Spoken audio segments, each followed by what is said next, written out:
Hey gamers, welcome to ScreenInvasion.com's video game Odyssey 2012, episode 3 with me, Mal Foster. This week we are delving into the world of skateboard simulation with EA's Skate 2. Despite it not being the latest version in the franchise, to me, Skate 2 is definitely the best so far. It's certainly the most enjoyable, and from my standpoint, that is, of course, this is all just my opinions. It's a bridge between the straight-up sobriety of the original and the more cartoon-like nature of the third, which really, if you ask me, kind of got a little bit too loose and a little bit too zany, which is a word I hate to use to begin with, but yeah, number 3, little zany.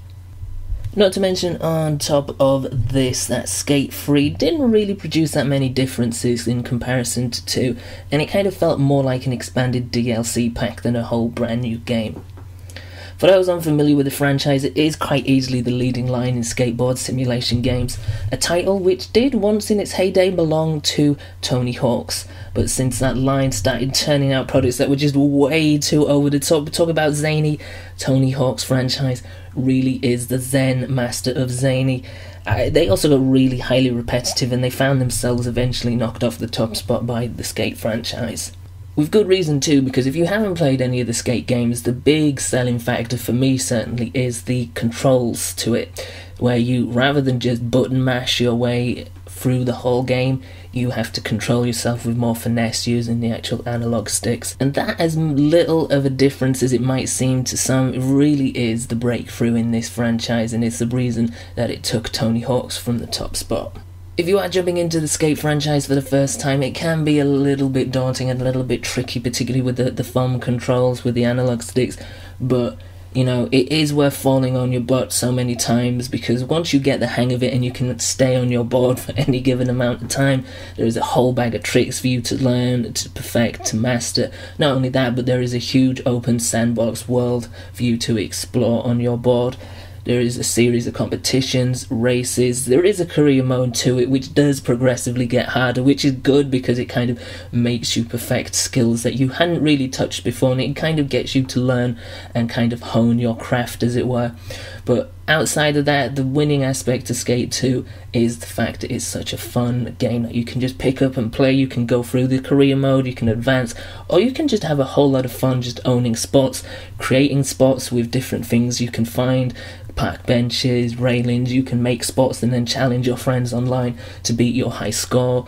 There is a lot to do in this world, and it is a whole pleasure doing it for the most part. There isn't much that I can say against this game. I mean, I enjoy it an awful lot. Perhaps if you don't like skateboarding, or you are just not interested in this type of game, then it's obviously not going to be for you. But as a casual kind of pick up and play thing, I think most people can adapt to this and have a lot of fun and enjoyment from it. In short, Skate 2 is a fun, rewarding game with a lot of mileage to be gained from it and a lot of fun to be had with it as well. So if you're looking for something to just pick up and play and just, you know, just breeze through and just enjoy, just fiddling about really, to be honest, then this is definitely a high recommendation from me. I know that it's available on Xbox 360 and a PS3. I'm not too sure if it's available on Wii, but it probably is. But yeah, and it's also going to be pretty cheap as well now, because it came out, 2009, so, you know, if you're looking for something that's cheap, inexpensive, got a lot of longevity to it, and a lot of fun to be had from it, I would definitely recommend this, Skate 2. That's just my opinions on it. What do you guys think of the game? What do you guys think of the franchise? What do you guys think of skateboard simulations in general? Is there a future for them anymore? Is it something that you're interested in? If it isn't, why not? If you have been playing something you think would be a fantastic recommendation, not just for me, but for anybody else watching the video, please leave those suggestions down below in the comments. Whatever you are playing, gamers, enjoy, keep on gaming, and I will see you next time.